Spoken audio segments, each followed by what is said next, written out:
So we've looked at 3 products now. We vetted them with the criteria as mentioned in our past videos. And now we're moving on to the last area that we need to make sure of before going forward with a product. And that has to do with intellectual property rights. In regards to intellectual property rights, the 2 areas that we're gonna focus in on that apply to private label mainly are trademarks and patents.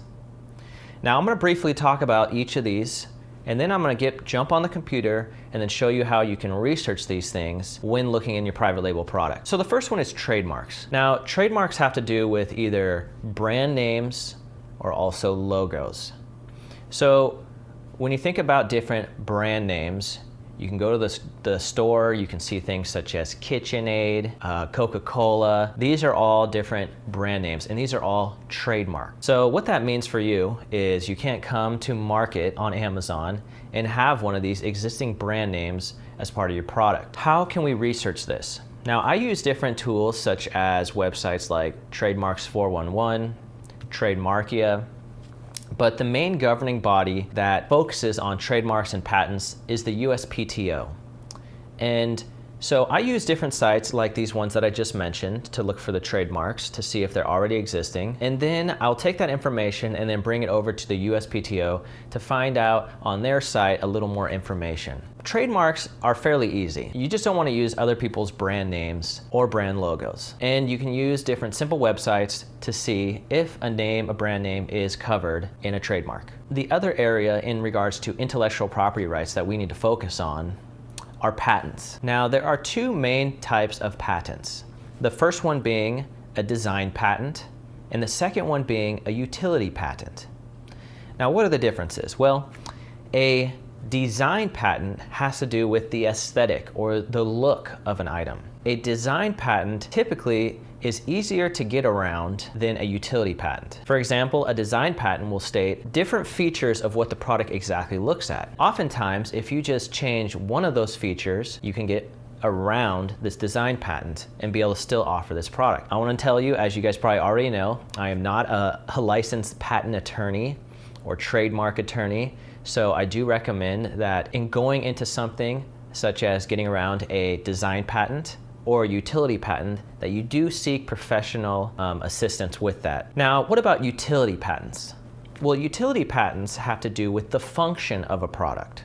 A lot of products that have a utility patent and the way a product is used, they're a lot more difficult to get around, because if you are using a product for a similar function and you change the function, a lot of times there's no relevancy for your product anymore. But then there's some products, such as maybe an example, one that I looked at in the past, was stuffed animals that have a pacifier on the end of them. And when you look at the patents for those, it all has to do with how the pacifier actually connects to the stuffed animal. Now, there's ways that you can clip it on with a button, there's ways with the Velcro. The majority of these have already been patented.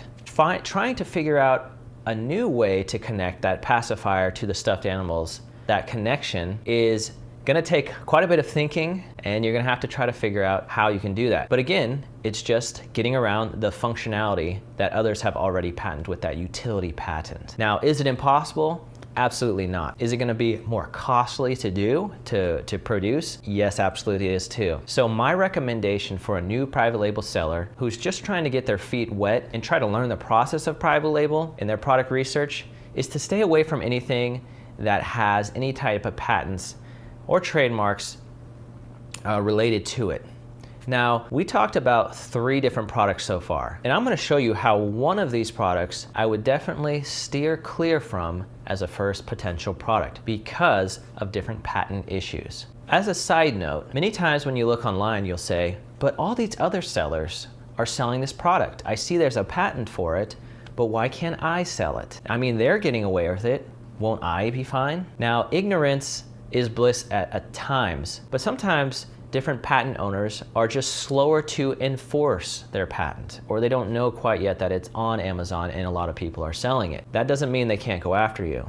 So even if you see a product that is selling by many different sellers on Amazon and there's a patent for it, that doesn't give us an excuse to be able to do it also. What that tells me though is that for some reason it's not being enforced. I would then go ahead and take the next step of contacting a patent attorney just to get it looked at, to say, what are my options, what are my liabilities, and what are ultimately my risks with proceeding with this product that has some type of patent associated with it.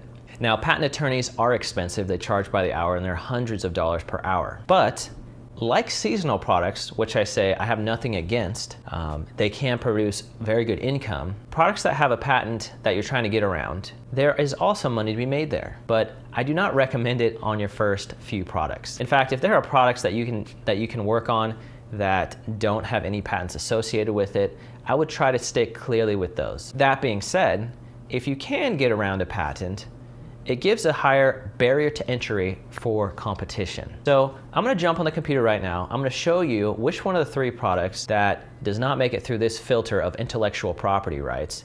And I'm gonna show you how on the computer you can search for already existing trademarks and already existing patents, which then if you'd like more information, you can then contact a licensed patent attorney. All right, let's jump on the computer and check it out. I wanna touch briefly on trademarks to begin with, how you can do a trademark search. Where I like to do them. We're not going to touch too much on trademarks just because trademarks really have to do with like brand names, and when you're looking for a product, you don't have to be concerned with that as much. That's more of the down the line when you actually go to making a brand yourself and choosing a brand name. Your number one research source for trademarks and patent information is the USPTO, which stands for the United States Patent and Trademark Office. Now you'll see here on the website, there's the patent section and there's the trademark section. So if we click here to the trademark section, I recommend reading through this trademark basics section, and it gives you everything you need to know, videos. I recommend going here before going to someplace like YouTube, just because you know this is going to be very accurate and timely information. You can do a trademark search here. If you go back here, you can do a trademark search and check the database. But what I like to do for my trademark search are websites like Trademarks 411. Now, Trademarks 411 is a service that if you decide to want to file for a trademark, this is the place that you would do it. This is actually where I go to. But you can just log in here or not even log in, go here, and you can type in whatever brand name you're thinking about and do a search, and it'll come up to show you if it's already taken. So when thinking about brand names, you always want to be as specific and unique as possible. The more unique, the better. So if we were to type in something like Happy Kids, let's just see what comes up here. You can see anything that has to do with this, it'll bring it up in this section. And look at how many pages there are. There's a lot of pages. Let's get a little more. How about Super TVs? Let's try something interesting. See, it'll show you if anything has that name right here, and then it'll tell you the status, right? So it looks like something like this, but that's pretty general. So Tom's Televisions. And nothing's come up for that either. See, all dead. Now, if you were to put in something like Office Essentials, you can start to see there are some like Office Depot, right? Different ones on here, Office Essentials, but all these ones that say Office Essentials are dead. And so this may be one that you could potentially go after. But again, you want to search a website like this for the brand name. You want to see if it's live, if it's close to what you have in mind. And then also you want to be as unique as possible. That's why something like Xerox is easy to get a trademark for. So we'll move on from trademarks now, and let's get into patents. All right, now with patents, we're going to use a couple other resources. We are still going to use the USPTO, and there is a section here on patents that I recommend everyone going through. There's a section under General Information Concerning Patents, and you're going to see all the different topics they talk about when it comes to patents. And if you are interested in maybe seeing if your product is patentable, or if a product that you're looking at has a patent, I recommend looking over some of this information too.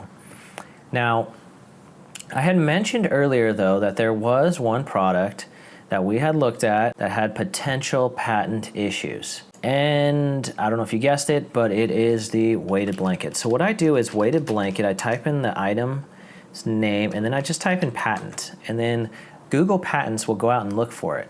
We see here the first one that comes up, weighted blanket, and there's a patent right here. You're gonna see here in Google Patents, it'll tell you a little bit more about it. Here's the patent number. When we read here, it describes exactly the same item that we were looking at. When we read what it's for, autism, anxiety, relaxation, and then describes it, it is spot on exactly the weighted blanket. If we wanna do a little more of a deep dive, you can actually take this publication number and then you can go into the USPTO, and then again, you can do a search right here for the patents, do a text search.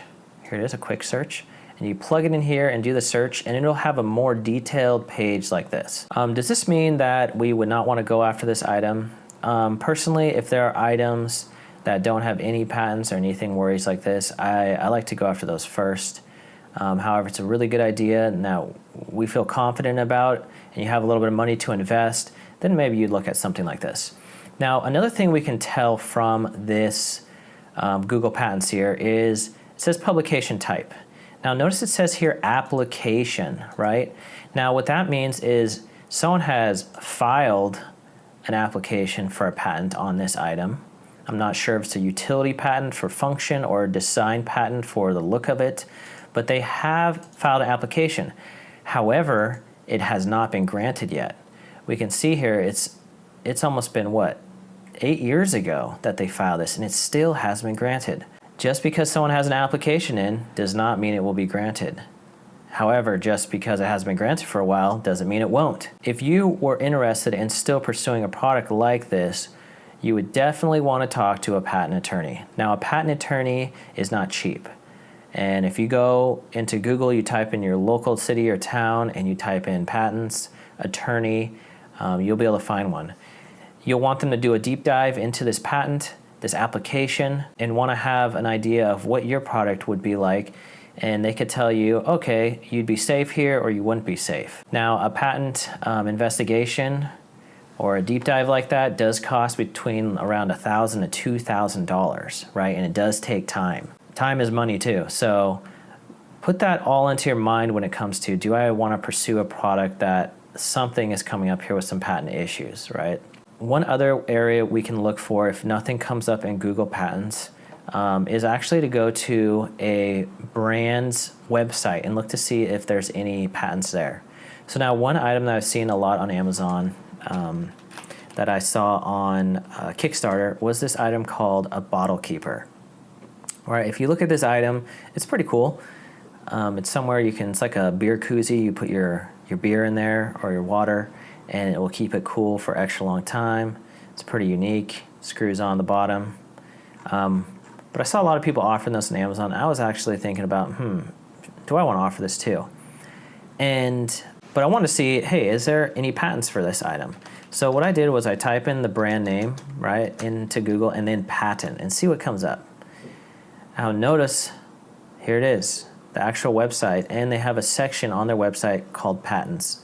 And then it lists here the patent numbers. I did not really deep dive into these patents to see, like, are these applications? Can I get around them? Yes, the item was selling well, but I had other items in my Jungle Scout web app that looked promising also. So for me, this was enough, especially for my first items, to turn me away from it. However, just because you see a patent like this or an application like this does not mean you have to avoid the item. It just means that you need to talk to a professional, and what that means is going to cost probably a couple $1,000s. Now, again, I highly recommend, especially if you're first starting out, to go after items where there are no different random patent issues, whether it's on Google Patents, whether it's on the USPTO, whether it's on the actual brand's website.